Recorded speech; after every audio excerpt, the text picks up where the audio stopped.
जब आपसे पहली बार पूछा गया कि भैया मनोज मुंतशिर क्यों थे, तो आपने कहा यार शुक्ला में थोड़ा वजन कम आता था राइटर के तौर पर। अब ये ब्राह्मण जीन्स उस वक्त क्यों गायब हो गई थी, मनोज शुक्ला क्यों नहीं थी उस वक्त?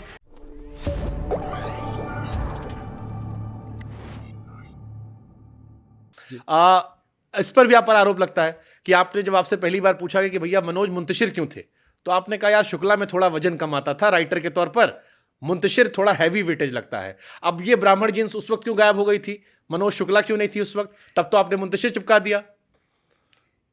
मुझे बड़ी हैरानी होती है कि एक इतने नाइव, इतने इनोसेंट, इतने मासूम काम को भी लोग अवसरवादिता के चश्मे से देखते हैं। तब तक तो शायद मुझे अवसरवादिता का मतलब भी नहीं पता। अब जिस पेशे पे आप आ गए हो ना, यहाँ पे आप इस दुनिया में हर चीज पे सवाल है। रघुपति सहाय, हाँ, इस देश के सबसे बड़े शायर, वो फिराक गोरखपुरी क्यों हो जाते हैं? फिराक क्यों हो जाते हैं? उनको भी फिल्मों में आके काम करना था यहाँ, उनका भी कुछ टारगेट ऐसा रहा होगा, वो आए थे क्या स्ट्रगल करने यहाँ?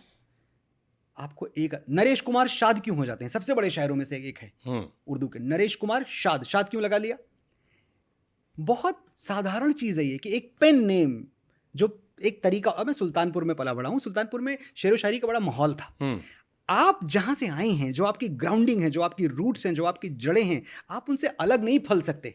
आप जो कुछ हो उसी की वजह से हो। तो मुझे पहली बार शब्दों की दुनिया में धकेलने वाला मेरा शहर सुल्तानपुर, तब जिला मेरा सुल्तानपुर हुआ करता था, गौरीगंज जिला नहीं था तब। तो मैं वहाँ के लोगों से मिलता, वहाँ के शायरों से मिलता, वहाँ के पोएट से मिलता, और मुझे लोग कहते कि मनोज कुमार शुक्ला इज़ फाइन, पर तुम इसके आगे ज़रूरी नहीं है मुंतशिर लगाओ, तुम इसके आगे मोही लगा लो, मनोज कुमार मोहक लगा लो। मुझे किसी ने नहीं बोला कि उर्दू वाला शब्द तुम्हें टाइटल में लगाना है।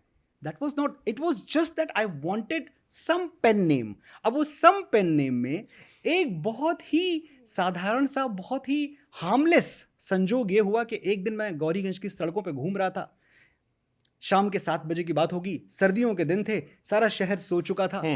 एक मुझे जगह दिखी, चाय की टपरी, आपकी तरह मैं भी चाय का बड़ा शौकीन हूँ, तो कहीं चाय की भट्टी पे चाय बन रही थी, बबलू नाम था उसका। मैं कहा यार बबलू एक चाय पिला दो, 7 साढ़े 7 बजे की बात है। बबलू चाय बना रहा था, ऑल इंडिया रेडियो पे एक मुशायरा चल रहा था, खूंटी से एक रेडियो टंगा हुआ था। अचानक मेरे कानों में कुछ शब्द पड़े, मैंने कहा थोड़ा वॉल्यूम बढ़ाओ।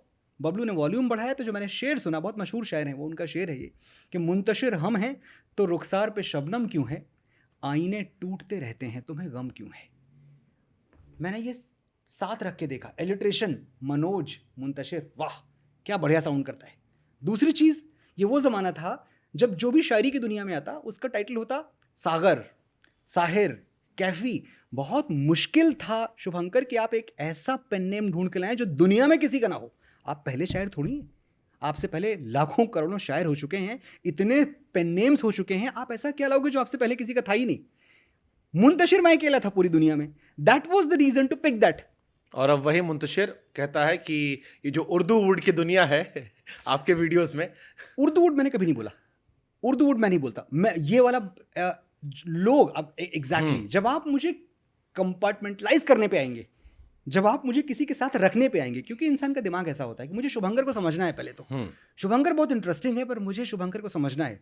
तो शुभंकर को जब तक मैं राइट में, लेफ्ट में, इसमें उसमें कहीं रख नहीं दूंगा, मुझे शुभंकर समझ में नहीं आएगा। हमने किसी को रखने दिया ही नहीं इसीलिए सर। एग्जैक्टली हमने ये मेक श्योर कर रखा है ना, हमको इधर फेंकोगे ना उधर फेंकोगे। नहीं, बिल्कुल आपने बहुत अच्छा किया है और इसके लिए मैं आपकी तारीफ करता हूँ। मेरे साथ ये हुआ कि लोगों ने ऑटोमेटिकली सोच लिया कि ये उर्दू वुड वाला है। मुझे उर्दू से कोई प्रॉब्लम नहीं है, बदतमीजी नहीं तो फिर क्या है जो जबानों के साथ करते हो। हिंदी हिंदू है, उर्दू मुस्लिम है, जाहिलों वाली बात करते हो। ये मैं अपनी किताब में लिखता हूं। इस देश में शायद तुम्हें 10 लोग ऐसे नहीं मिलेंगे जिनसे मैं बोलूं कि भैया 1 मिनट बैठ जाओ यहां, 4 लाइनें शुद्ध हिंदी में बोल दो। शुद्ध हिंदी का मतलब क्या है? शुद्ध हिंदी का मतलब यह है जो इस्लामिक इन्फ्लुएंस से मुक्त भाषा रही हो। वो भाषा कौन बोलता है यार? सही बात है। हाँ, और वो भाषा बोल के आप क्या करोगे जिस भाषा की संप्रेषणीयता कंप्रोमाइज हो जाएगी? समझ ही नहीं आएगा कि आपने बोला क्या।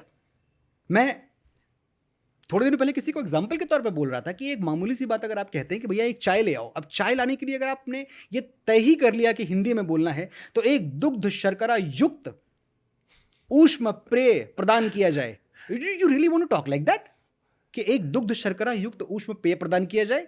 बड़ी बड़े आप उर्दू वाले हो गए हो। तो आप वाकई चाय उर्दू में मांगने के लिए आप बोलोगे एक लबरेज तपिश प्याला बर्ग बर्तानिया पेश किया जाए? रियली? अरे चाय मांगो यार, मैं चाय मांग रहा हूं भाई। That's Manoj Muntashir we all.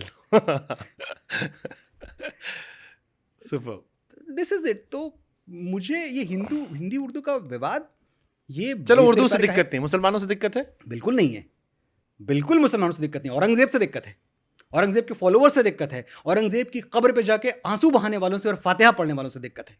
मुसलमानों से कोई दिक्कत नहीं, भाई है मेरे। आपकी टीम में कोई मुसलमान है?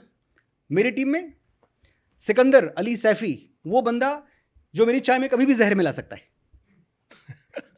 सिकंदर अली सैफी। मेरे ड्राइवर साहब मुनीरुद्दीन शेख। लोग कहेंगे आपने सोच लिया, इसी बात पे आप वायरल हो जाओगे। नहीं, मैं तो खैर आपको एक एग्जांपल दे रहा हूं मैं। हाँ। मुनीरुद्दीन शेख, अगर किसी को आदि पुरुष के दौरान भी, जबकि वहां से करनी सेना चल चुकी थी, ये ऐलान करके कि मनोज मुंतशिर को तो मारेंगे, मेरे घर के आगे, मेरे ऑफिस के आगे पुलिस की 3-3 4-4 वैन्स खड़ी रहती थी, मुझे पता नहीं था कब पथराव हो जाएगा। उस वक्त भी अगर एक आदमी को हमेशा यह पता था कि मैं कितने बजे कहां होऊंगा, तो उस व्यक्ति का नाम है मुनीरुद्दीन शेख। ये मेरे ड्राइवर साहब हैं, 7 साल से मेरे ड्राइवर हैं और आज भी हैं। आपने पूछा मेरी टीम में कोई मुसलमान है? मेरा सबसे प्यारा दोस्त जिसके साथ मैंने तेरी मिट्टी बनाया, अजीम दयानी, धर्मा प्रोडक्शंस में काम करते हैं वो मेरा सबसे, अगर मैं कहूँ कि मुंबई में जो 2-4 लोग हैं तो उनमें से एक अजीम दयानी है। कहाँ हिंदू मुसलमान के चक्कर में पड़ते हैं आप, और कहाँ मैं पढ़ूंगा? इतनी छोटी सोच रखता हूँ मैं, इतनी छोटी सोच रख के मैं यहाँ बैठ के आपसे बात कर रहा हूँ, तो आप मुझे बुलाते? कितने छोटे लोगों को आप बुलाते हैं यहाँ बात करने के लिए? हम छोटा बड़ा देख के नहीं बुलाते, हम इंसान देख के बुलाते हैं। अगर सोच छोटी है तो इंसान छोटा हो गया। हाँ, ठीक है।